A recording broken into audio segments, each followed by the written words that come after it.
ஆண்களும் பெண்களும் தங்களை அழகாவும் இளமையாவும் வச்சுக்கிறதுக்காக பல விஷயங்களை செய்வாங்க.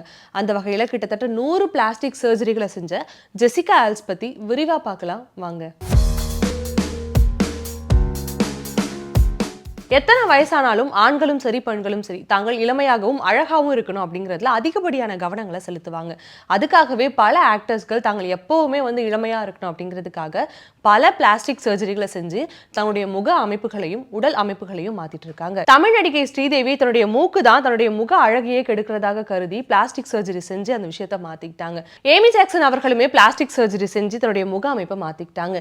இதே மாதிரி தான் பிரேசிலை சேர்ந்த ஜெசிகா அவர்கள் கிட்டத்தட்ட 1 அல்ல 2 அல்ல 100 பிளாஸ்டிக் சர்ஜரிகளை செஞ்சு தன்னுடைய முக அமைப்பை மாத்திருக்காங்க. அது மட்டும் இல்லாம என்னுடைய அழகுக்காக இன்னும் எத்தனை பிளாஸ்டிக் சர்ஜரி வேணாலும் செய்ய நான் ரெடியா இருக்கேன் அப்படிங்கிற மாதிரியும் தெரிவிச்சிருக்காங்க. ஜெசிகா அவங்களுக்கு கிட்டத்தட்ட 41 வயதாகுதா. அவங்க கிட்ட போயிட்டு அழகா வலியா அப்படின்னு கேட்டா, நான் எப்பவுமே அழகுதான் டிக் பண்ணுவேன். அது மட்டும் இல்லாம நான் ஒவ்வொரு முறை பிளாஸ்டிக் சர்ஜரி செய்யும் பொழுதும் எனக்கு அதிகப்படியான வலி இருக்கும். ஆனா அது எல்லாமே என்னுடைய அழகுக்காக அப்படின்னு நினைக்கும் பொழுது எல்லா வலியுமே காணாம போயிடும் அப்படிங்கிற மாதிரியும் தெரிவிச்சிருக்காங்க. அதே மாதிரி இவங்களுடைய மூக்கு இவங்க வேண்டிய வடிவத்துல கொண்டு வர்றதுக்காக கிட்டத்தட்ட 12 பிளாஸ்டிக் சர்ஜரிகளை மூக்குல மட்டுமே செஞ்சிருக்காங்களாம்.